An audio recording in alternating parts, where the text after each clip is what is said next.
언제쯤 일감 몰아주기라는 단어를 듣지 않을 수 있을까요? 일감 몰아주기 규제가 시행된 지 5년이 넘었지만 아직도 200여 개의 기업이 일감 몰아주기 규제 대상 기업으로 지정이 되어 있습니다. 문재인 정부 들어서 개발 개혁에 대한 의지를 보이면서 기업들은 선제적으로 일감 몰아주기 회사를 정리하는 모습도 나오고 있는데요. 그런데 오히려 역행하는 기업도 있습니다.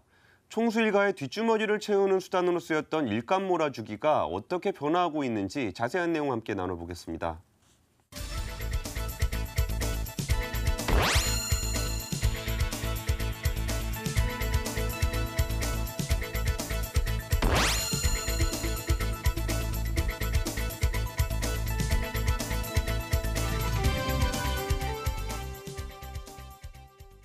예, 아마 시청자 여러분들도 최근 뉴스를 통해서 기업들이 계열사를 정리한다라는 소식을 이따금씩 들으셨을 것 같은데요. 이와 관련한 내용들 함께 짚어보도록 하겠습니다.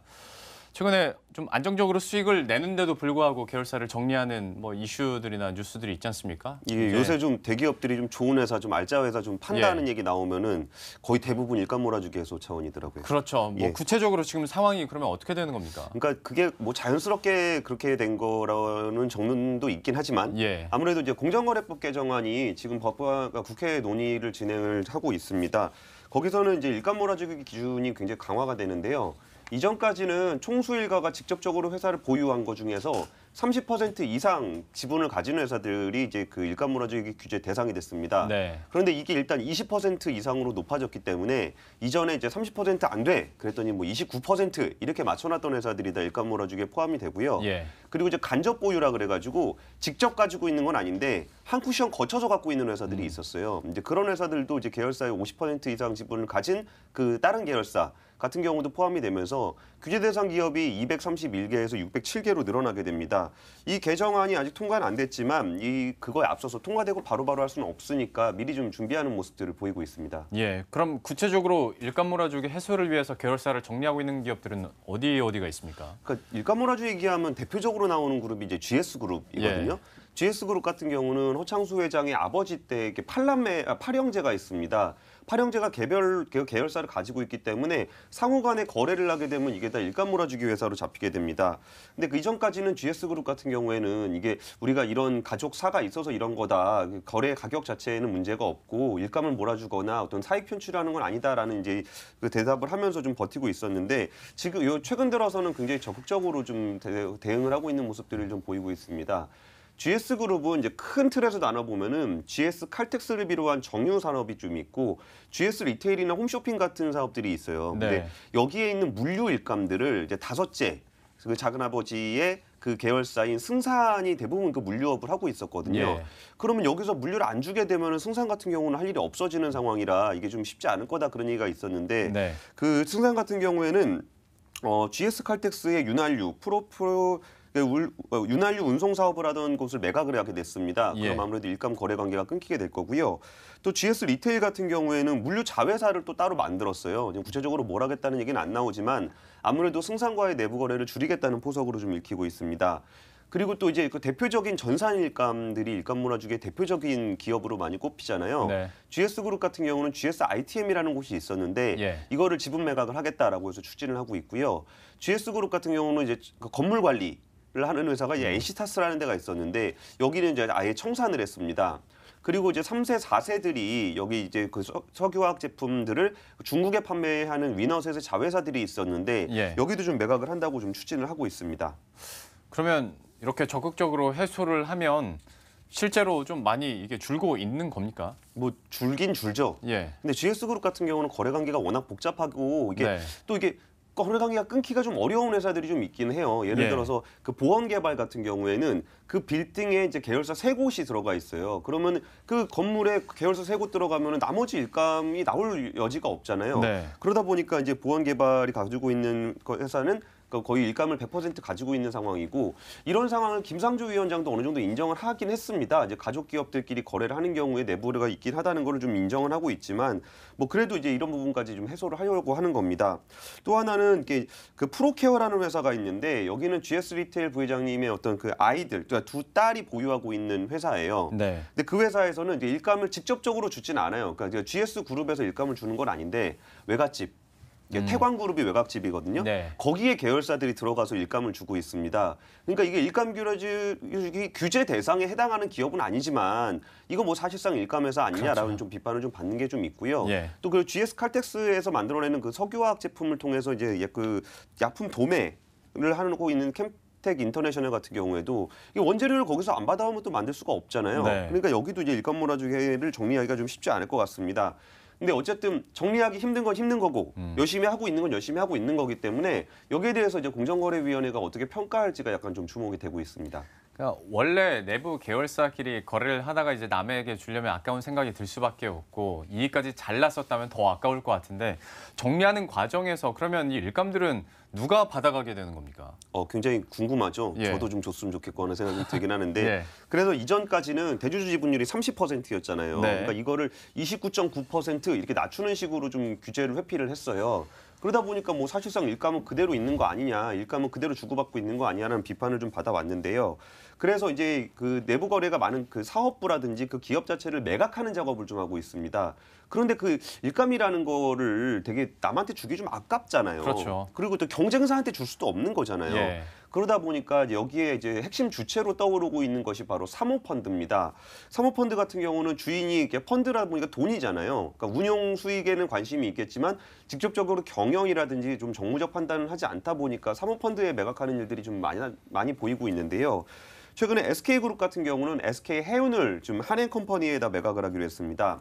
그러니까 SK해운은 저런 데예요. 그러니까 옛날 유공이죠. 네. 유공 시절부터 그 석유화학 제품들을 이제 운송하는 그러니까 뭐 정유라든지 이런 걸 운송하는 해운업을 데가 이제 SK해운이에요.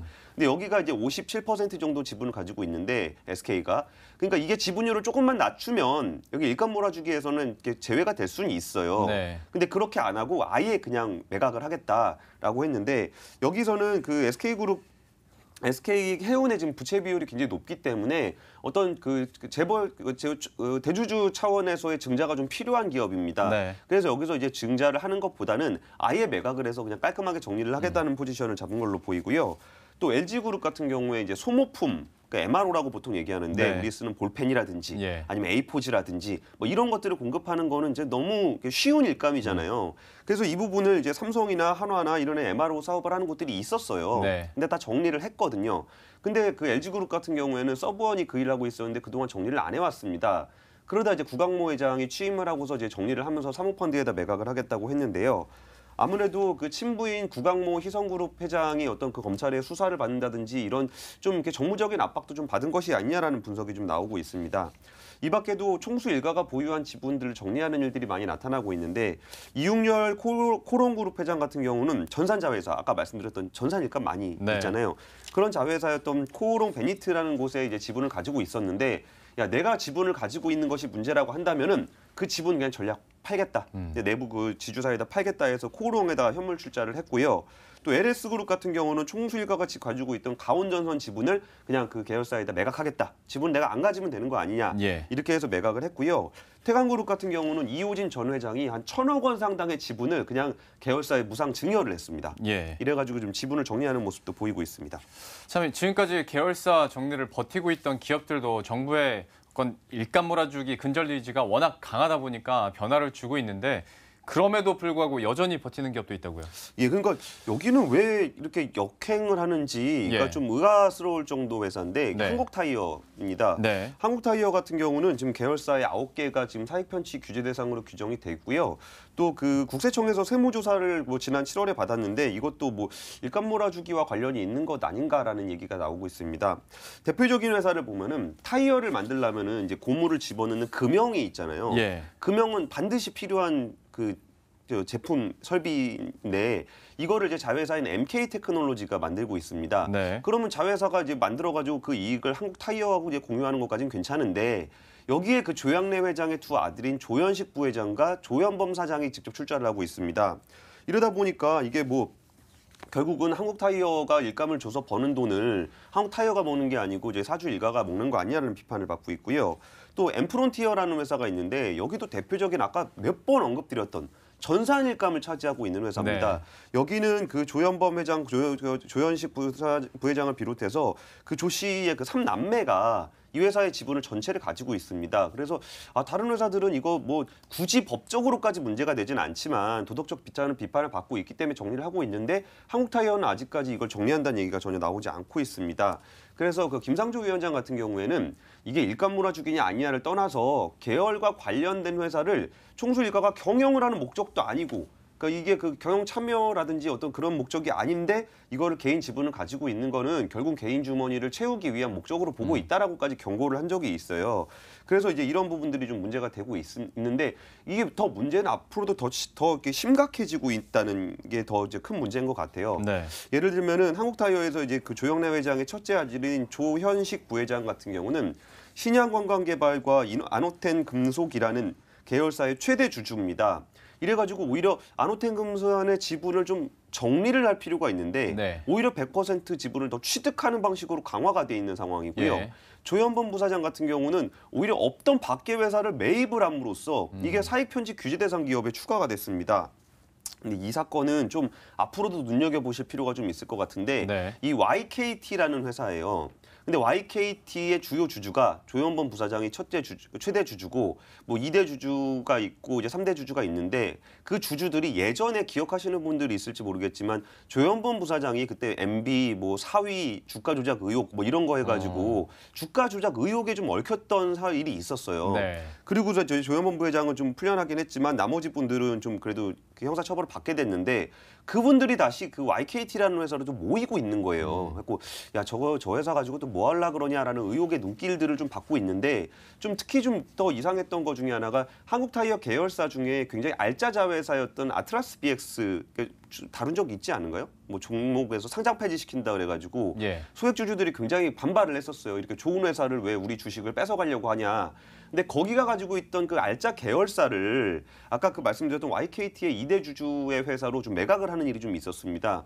그러다 보니까 이게 지금 안 그래도 이제 서슬퍼런 그 재벌 개혁의 움직임이 있는 상황에서 그렇게 문제가 있었던 선수들이 다시 모여가지고 한다고 하니까 좀 더 의혹의 눈초리를 좀 받고 있는 상황입니다. 참 이 부분은 우리가 예의주시할 필요가 있어 보입니다. 현재 상황들에 대해서 저희가 면밀히 한번 살펴보고 있는데요. 지금까지 어떤 일감 몰아주기 근저를 포함한 공정거래법 개정에 대해서 한번 얘기를 해봤는데 이외에도 지배구조 개편을 좀 압박하는 정책들이 있습니까? 그 경영권 분쟁이 생기면은 주가가 오르죠. 보통은 예. 주가가 오르는 경우가 많습니다. 그리고 이게 그 대주주가 어떤 그 부조리한 경영을 해가지고 주가가 눌려 있는 회사들 같은 경우에는 어떤 주체가 나서서 이거 문제가 있다라고 지적을 했을 때 주가가 좀 올라가는 모습들을 좀 보이고 있습니다. 대표적으로 이제 엘리엇 같은 경우에 문제의 시비를 걸면 주가 좀 오르는 모습을 보이잖아요. 근데 최근에 금융위원회가 그 사모펀드 10% 룰을 완화한다라는 그 정책을 발표했습니다. 이게 좀 말이 어려워서 그런데 예전에는 10% 이상 지분을 취득해야만 경영 참여를 할 수 있었어요, 사모펀드가. 네. 근데 그 규제를 완화해주면은 한 5% 정도만 지분을 취득을 해도 경영 참여를 해서 목소리를 낼 수 있는 상황이 된 거예요. 그래서 사모펀드들 같은 경우에서 이거 눈여겨보고 있는 사모펀드들을 제 주변에서 좀 많이 발견을 하게 됐는데 이제 앞으로 대주주가 경영을 좀 잘 못한다 싶으면은 사모펀드가 5% 정도만 지분을 가지고도 이거 문제 잘못됐다라고 지적할 수 있는 그런 정책이 좀 추진되고 있는 겁니다. 예. 물론 그런 회사들의 주가는 아까 말씀드렸다시피 좀 긍정적으로 작용할 가능성이 높기 때문에 주식 투자하시는 분들도 이 정책과 관련한 사모펀드들의 움직임을 좀 눈여겨보실 필요가 있는 것 같습니다. 예, 일감 물어주기 근절과 관련된 현재 상황들 권순우 기자와 함께 살펴봤습니다. 오늘 말씀 고맙습니다. 감사합니다.